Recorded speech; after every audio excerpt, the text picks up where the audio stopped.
Sampai-sampai urusan kesucian dan cara menghilangkan najis itu merupakan sesuatu yang tidak main-main, langsung datang dari Allah dan Rasulullah, diperjelas secara rinci oleh Rasulullah.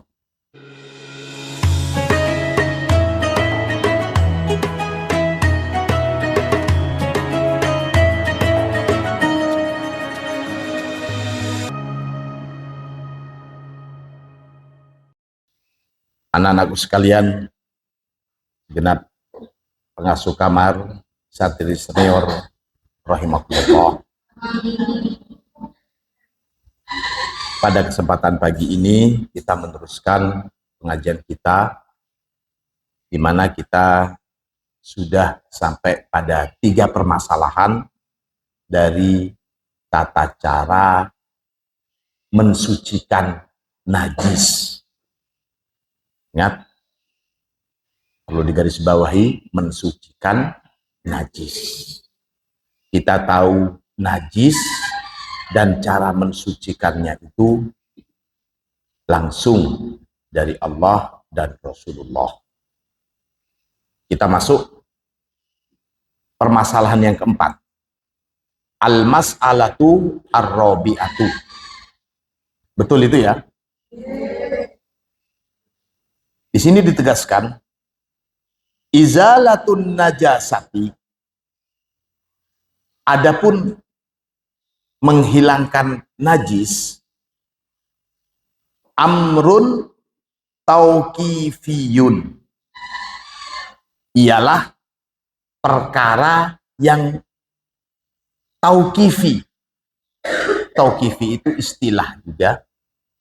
Jadi ada istilah ijtihadi, ada istilah tauqifi.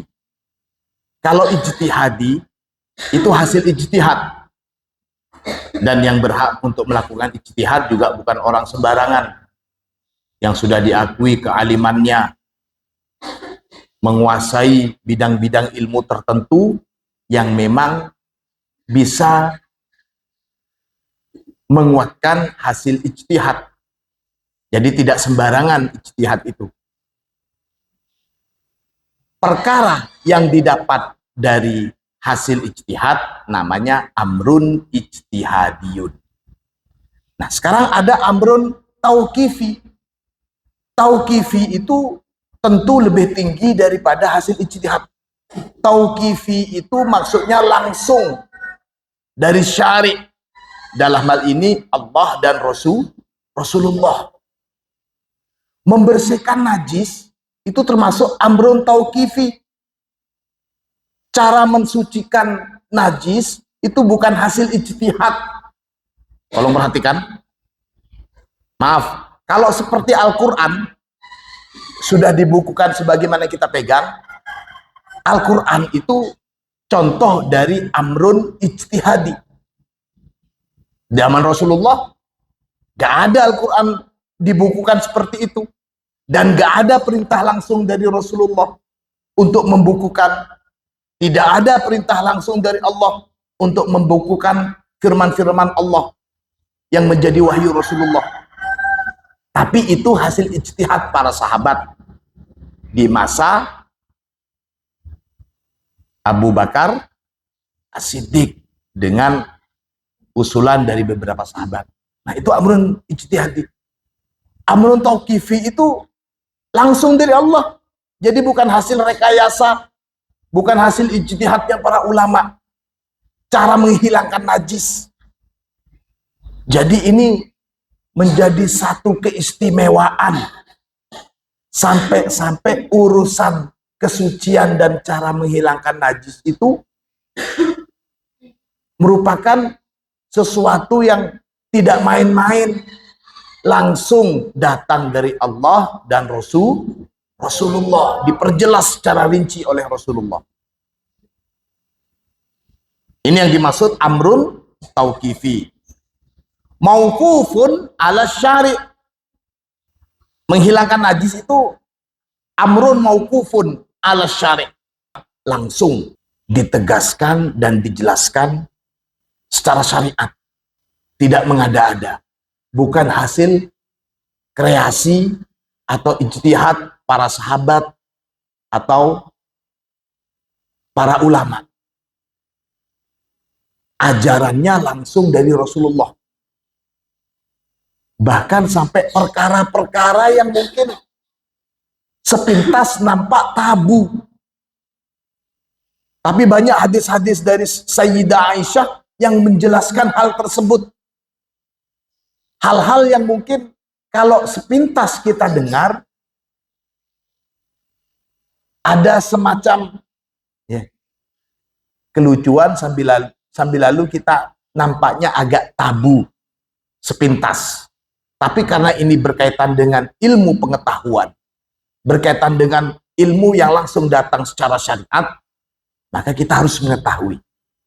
Setidaknya predikat kalian sebagai santri itu semakin mumpuni dengan mengetahui hal-hal semacam ini. Kita tidak pernah tahu siapa calon suami kalian. Kalau umpamanya sama-sama santri, aman. Tapi kalau dapat suami yang belum pernah mondok, suami yang awam, maka ilmu-ilmu seperti ini juga bisa bermanfaat untuk keluarga kalian kelak. Amin. Allahumma amin.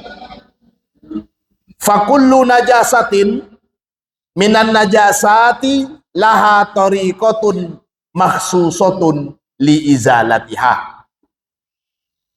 Fakullu najasatin, maka adapun setiap najis, minan najasatin, dari beberapa najis laha, bagi najasat, tariqatun makhsusatun, terdapat cara yang khusus, li izalatiha, untuk menghilangkannya.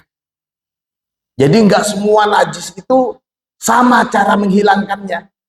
Ada cara khusus. Nah, antara satu najis ini cara mensucikan ini begini, yang ini begini, ini begini. Itu ajaran langsung dari Allah dan Rasulullah. Itu yang dimaksud dengan amrun tauqifi.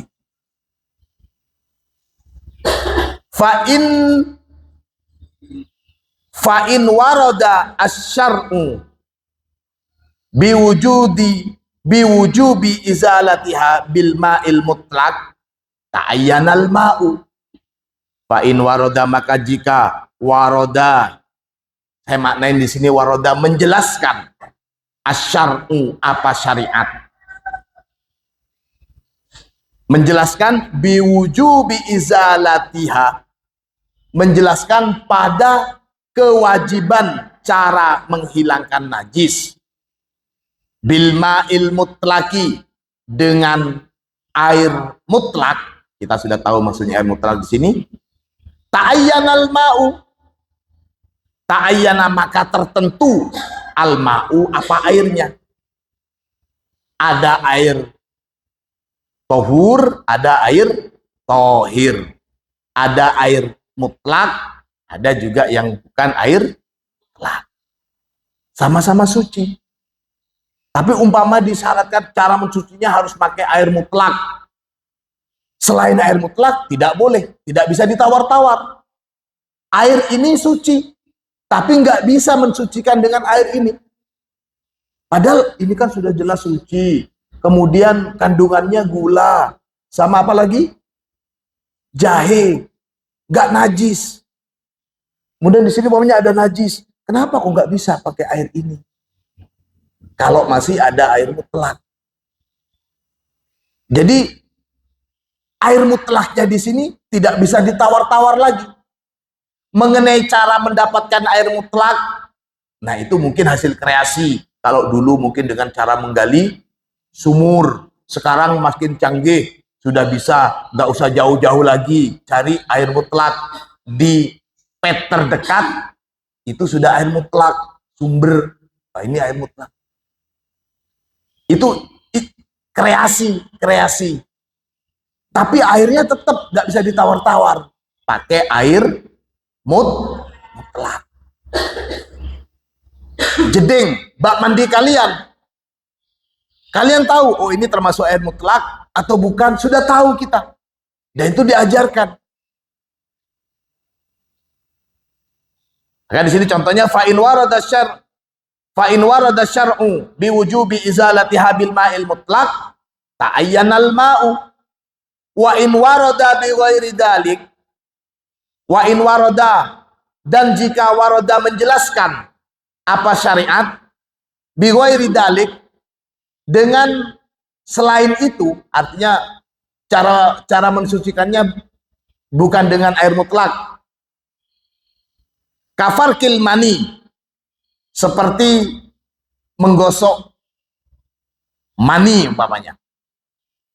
Wadibakhil julud, dan seperti menyamak kulit. Disamak itu biasanya pakai garam atau disamak. Wastijmari bil hajarah, atau bersesuci dengan hijarah atau istinja ya. Istinja pakai 3 batu, pakai batu ini. Wa tathhirul ardi lidailil mar'ati, dan juga cara mensucikannya bumi lidailil mar'ati, untuk pakaian panjang wanita.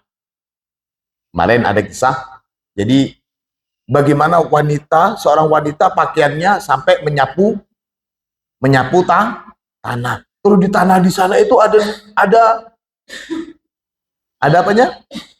Ada najisnya.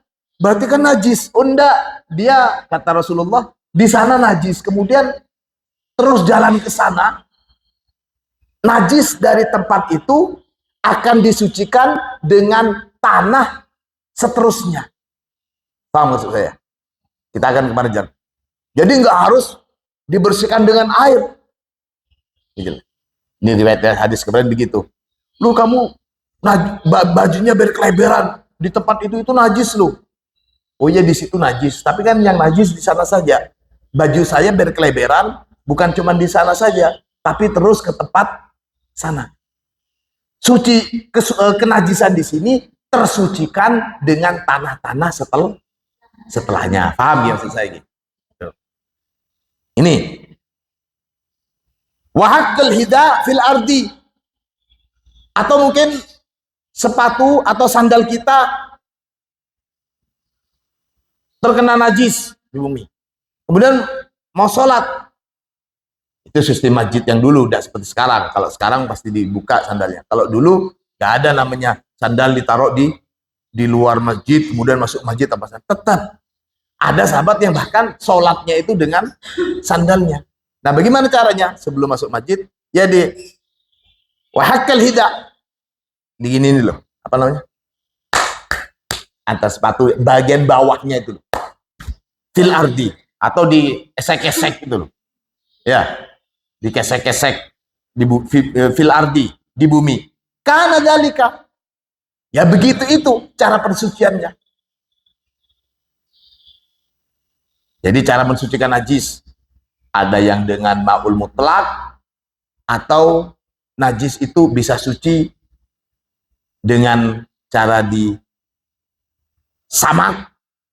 atau dengan cara seperti tadi pakaian wanita yang panjang dan seterusnya, atau dengan batu dalam istinja.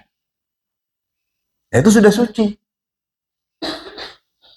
Ada air, wah ini air ini kalau dipakai untuk membersihkan habis BAB nggak cukup ini air, udah pakai air secukupnya untuk wudhu. Tapi sebelum itu, ketika buang air besar dan buang air kecil, sucikan dulu dengan bebatuan. Setelah itu pakai air. Itu untuk kondisi jika air minus. Tapi insya Allah kita sudah aman begini.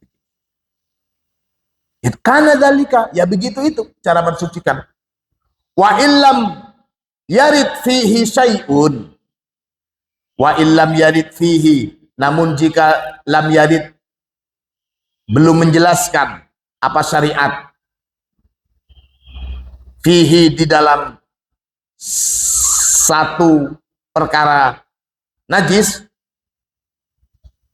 sayun sesuatu apapun, ta'ayyana aidon, ta'ayyana maka tetap jugalah al-ma'u air. Jadi kalau enggak ada ketentuan yang lain, maka ketentuannya adalah dengan cara menggunakan air mutlak.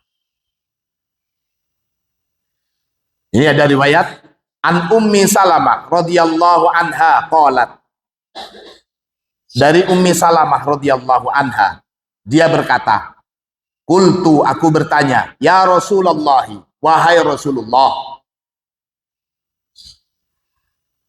inni imra'atun uti ludhaili. Ini sesungguhnya aku imro'atun adalah seorang wanita uti ludhaili, memanjangkan siapa aku dhaili. Dhailun itu arti aslinya adalah ekor atau buntut, tapi yang dimaksud di sini adalah memanjangkan bagian bawah pakaian, jubah sampai berkeleberan itu. Utilu dhaili fa'ajurruhu alal makanil qadar, fa'ajurru maka menarik siapa aku hu pada dhaili alal makanil qadar, ke tempat al-qadar yang kotor. Faqala sallallahu alaihi wasallam, maka Rasulullah sallallahu alaihi wasallam bersabda, yutahhiruhu ma ba'dahu. Yutahhiru, mensucikan, hu pada zail, pada bawah pakaian yang terkena kotoran itu, mensucikan ma ba'dahu, apa tanah ba'dahu setelahnya, yang saya jelaskan tadi. Tanah sebelah sini kotor atau mungkin ada najisnya, berarti gimana baju saya ini? Gak apa-apa, najisnya atau kotornya baju pakaian bawah kamu itu di satu tempat itu akan tersucikan secara otomatis ketika jalan ke tanah yang lain. Paham ya? Jadi kalian juga gitu.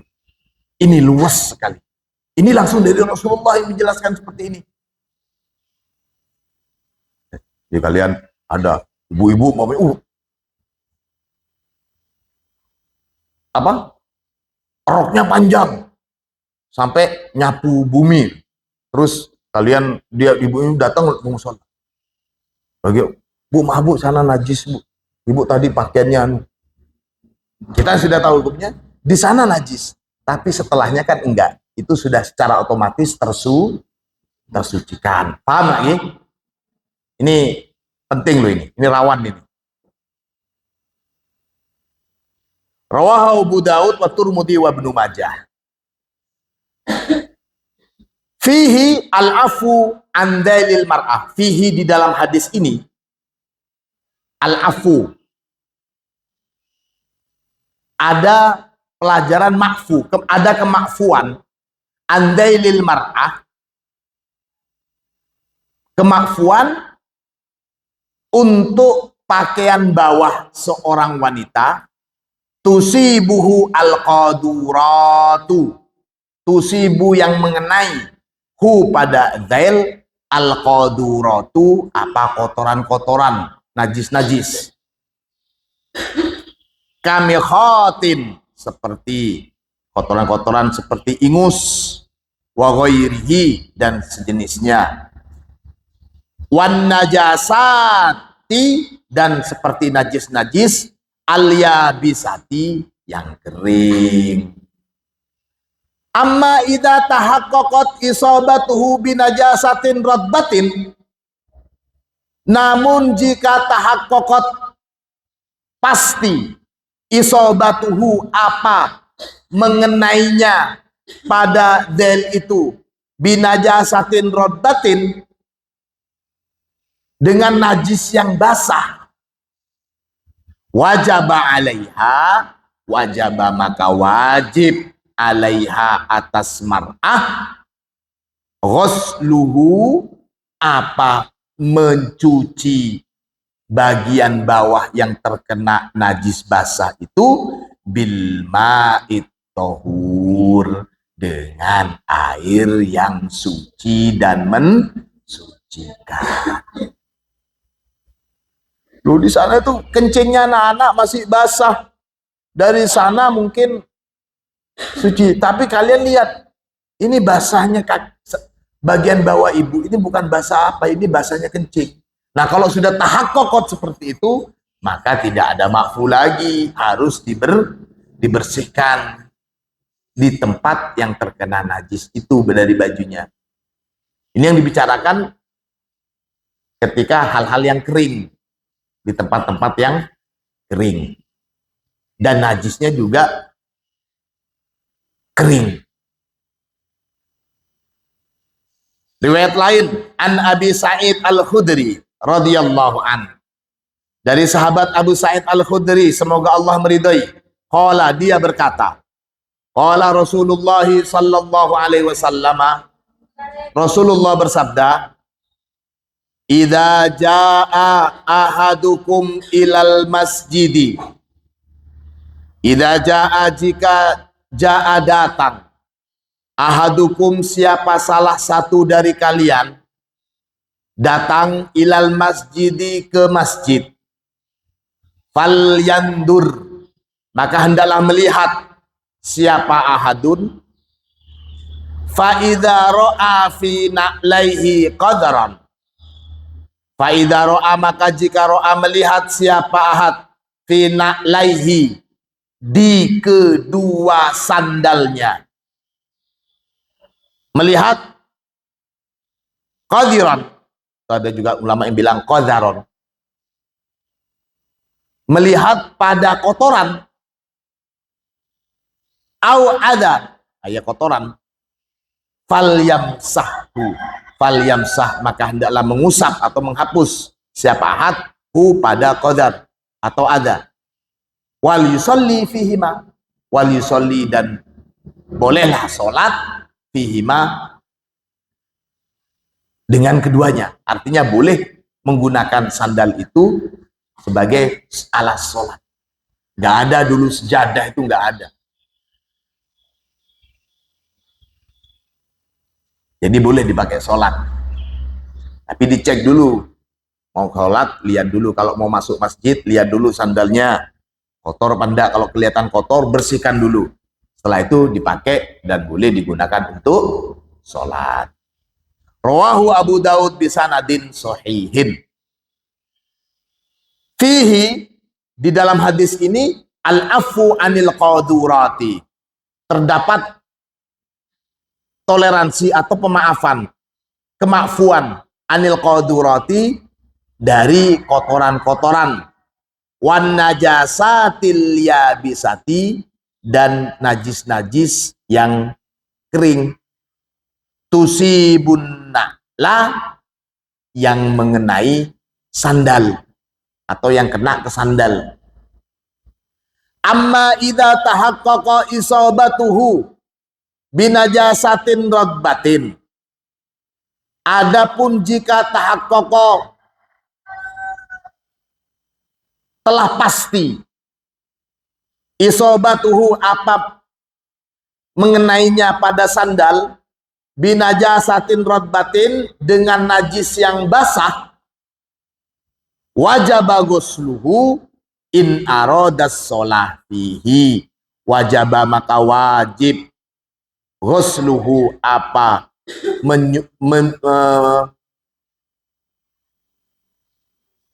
membersihkan atau menyucikan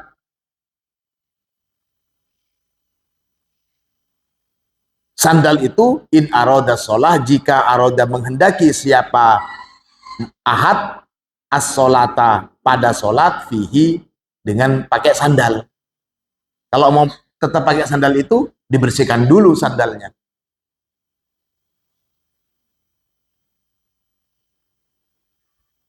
Kemarin kita sudah bahas,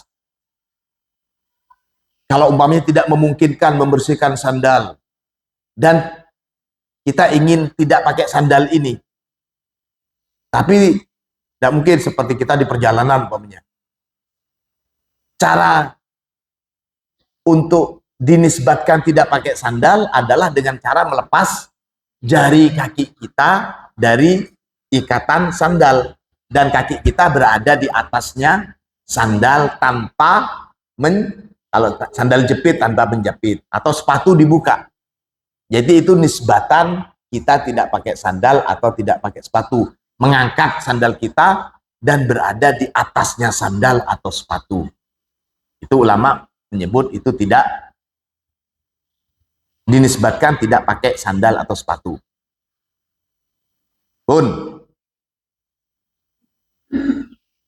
riwayat hadis lainnya an Abi Hurairah radhiyallahu anhu, dari sahabat Abu Hurairah, semoga Allah meridhai, qala dia berkata, su'ila Rasulullah sallallahu alaihi wasallam. Su'ila ditanya. Rasulullah, siapa Rasulullah sallallahu alaihi wasallam, anfa'rotin, tentang bangkai tikus, waqa'at fi samanin. Ini meskipun fa'roh, tapi di sini yang jelas adalah bangkai. Karena kalau masih hidup, fa'rotun itu termasuk apa? At-tawafina wat-tawafat. Jadi tidak apa-apa kalau umpamanya kalian tikus, kalau hidup nggak apa-apa, tapi kalau mati, nah bangkainya ini yang najis. Maka di sini anfa'rotin, tentang bangkainya tikus, waqa'at fi samanin, waqa'at yang terjatuh, fi samanin. Samanin itu mungkin maknanya seperti apa namanya? Samin. Kalian tahu samin? Ya, sejenis keju atau apalah namanya, yang dari basah kemudian bisa kering nanti.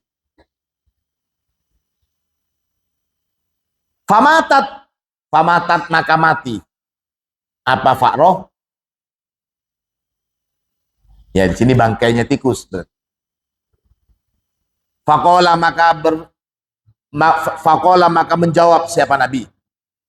Ingkana jamidan, ingkana maka jika kana ada apa saman, jamidan mengeras, kaku, fahudu maka ambillah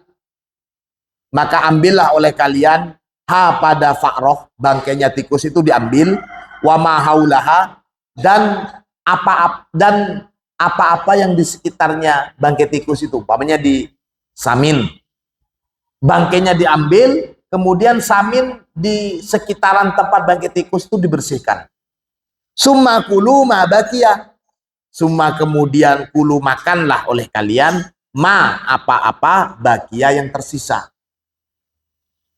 Jadi kalau umpamanya tikus jatuh di makanan yang mengeras, seperti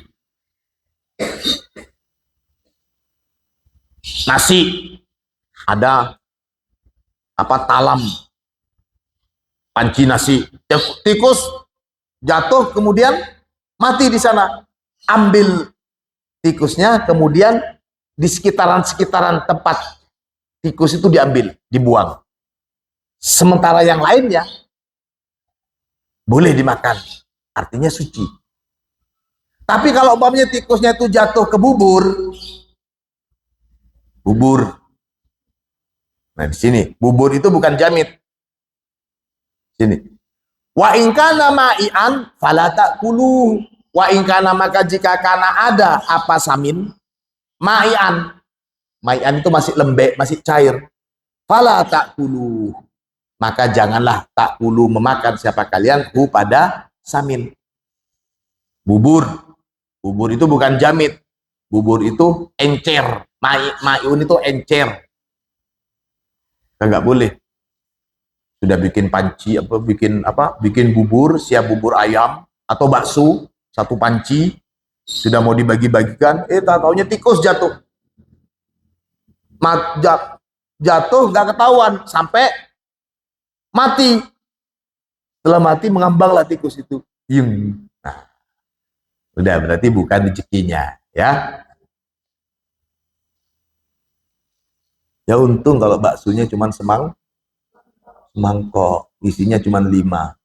Nah kalau sepanci, isi baksonya 100, emane? Mau dibuang apa gimana? Dia eman-emanin.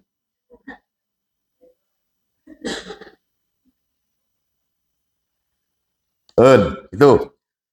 Fihi kaifiyatu izalatin najasati minal ma'iat wal jamidat. Fihi di dalam hadis ini. Jadi ini riwayat-riwayat hadis ini adalah menjelaskan bahwasanya cara menghilangkan najis dan penjelasan najis itu betul-betul tauqifi, langsung dari Allah dan Rasulullah melalui Rasulullah di sini. Hadis ini juga termasuk syari. Rasulullah juga termasuk syari. Fihi di dalam hadis ini kaifiyatu izalatin najasah. Terdapat cara menghilangkan najis minal ma'iati dari benda-benda yang cair wal jamidati dan benda-benda yang keras. An Ummil Fadl radhiyallahu anha qalat. Dari Ummil Fadl, semoga Allah meridhoinya, qalat dia berkata, qala Rasulullah sallallahu alaihi wasallam, Rasulullah bersabda, innama yughsalu baulul jariyati wa yusabbu ala baulil gulam. Innama sesungguhnya yughsalu dibersihkan, dicuci, baulul jariyati apa kencingnya bayi wanita, wa yusabbu dan cukup yusabbu itu cukup disiram saja tanpa perlu dicuci, ala baulil gulam atas bayinya, bayi laki-laki. Wah ini hebatnya. Jadi kadar kenajisan bayi perempuan itu lebih serem daripada kadar kenajisan bayi laki-laki.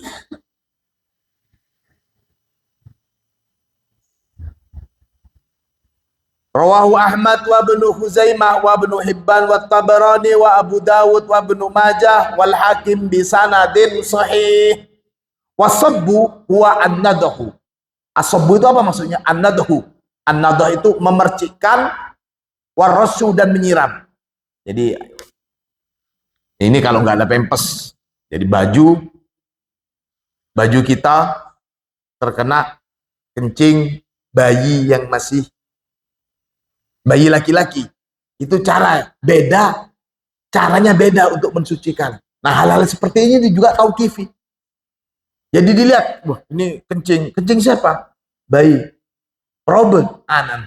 Nah probe itu jenisnya apa? Kalau perempuan, caranya begini. Kalau laki-laki, caranya begini. Berbeda. Jangan disamakan. Jangan disamakan. Sudah ada dari kalangan yang ahli fisika mempertanyakan, kenapa kok berbeda antara kencing bayi perempuan dan bayi laki-laki? Ini kalian dijadikan penemuan, bisa jadi meraih doktor kalian bisa dari sini. Ditekunin. Mulai sekarang apa yang membedakan? Tapi kedua bayi ini yang sama-sama masih belum makan, cuman masih ASI. Kalau sudah makan sama dah. Kalau sudah makan sama.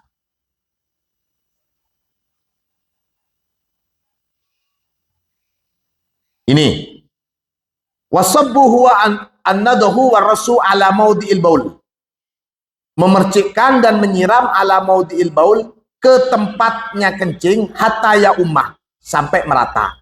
Biduni asrin waladalkin, tanpa harus memeras atau ini loh kalau ada najis kan begini, ini najis. Tidak harus dikucek-kucek, tidak perlu dikucek-kucek. biduni asrin wala dalkin. Dallaka yudalliku itu memijat. Fihi, di dalam hadis ini, kaifiyatu tathiri baulil gulam, terdapat tata cara mensucikan najis dari kencingnya bayi laki-laki, wal jariyati, dan najis dari kencingnya bayi perempuan, malam yat'ama, selama keduanya masih belum makan, masih belum diberi asupan. Fa'into ama, namun jika keduanya sudah makan, gusila bauluhuma, gusila maka dicuci, bauluhuma, apa najis dari kencing keduanya. Wala yakfi an-nadhu, wala yakfi, dan tidaklah cukup an-nadhu, apa memercikan dan menyiram saja. Nah, ini kalau masih sama-sama minum ASI, kadar kencingnya bayi laki-laki itu relatif lebih gampang disucikan daripada bayi perempuan. Perhatikan itu. Kali ini sebentar lagi sudah akan praktekkan ini. Siapa kira-kira yang akan segera mempraktikkan ini? Siapa? Vira. Yang jelas kalian pasti mempraktikkan ini. Beda ya. Kencingnya bayi laki-laki dan bayi perempuan. Bun. Riwayat lainnya, An Sahal bin Hanif radhiyallahu huwa toha radhiyallahu hu, kalau Hanifah anha. An Sahal bin Hanif radhiyallahu anhu qala, dia berkata, kuntu alqa minal madi syiddatan, dari sahabat Sahal bin Hanif, kuntu alqa minal madi, dulu aku itu alqa minal madi syiddatan, mendapati, siapa aku, minal madi, karena sebab madi, syiddatan, pada kesulitan-kesulitan. Artinya dulu itu aku sangat disibukkan sekali dengan urusan madi. Madi itu bisa keluar karena pekerjaan yang capek. Kalau perempuan itu model seperti keputihan, cairan pada laki-laki. Ada mani, ada madi, ada wadi. Ini kata sahabat, dulu saya pernah dipusingkan, betul-betul dicapein masalah madi ini. Fakuntu uksirul iktisal, setiap kali fakuntu maka ada siapa aku dulu, uksiru al-iktisal, memperbanyak mandi. Setiap kali keluar mandi, mandi. Setiap kali keluar mandi, mandi. Jadi capek habis waktu dengan masalah mandi ini. Saya sampai banyak mandi.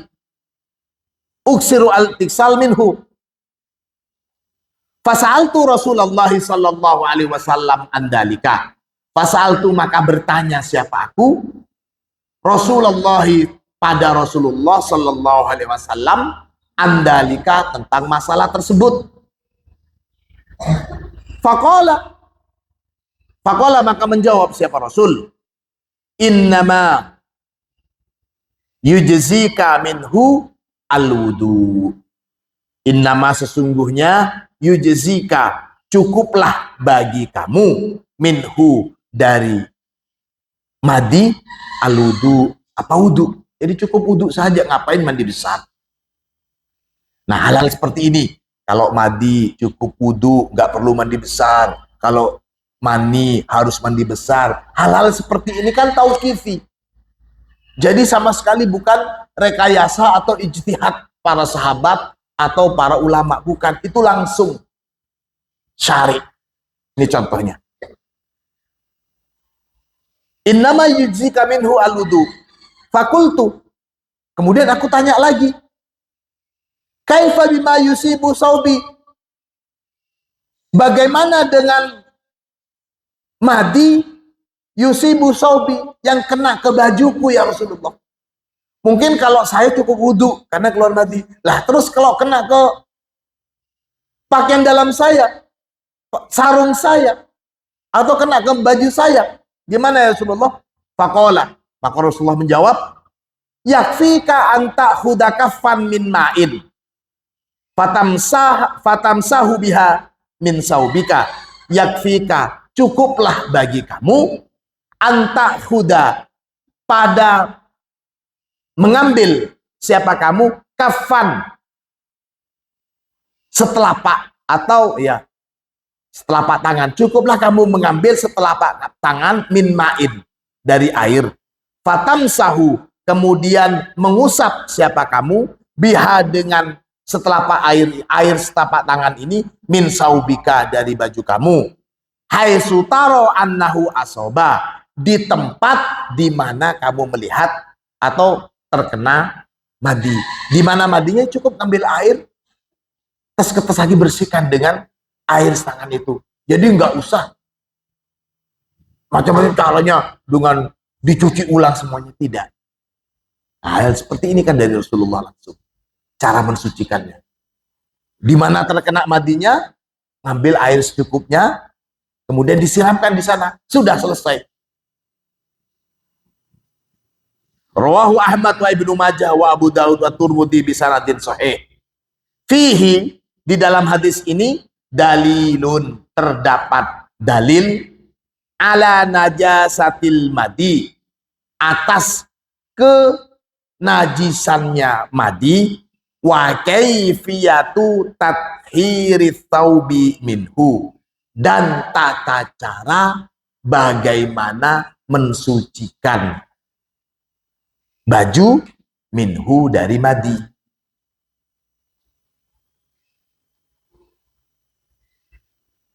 Wa anna fihi al-wudu faqat.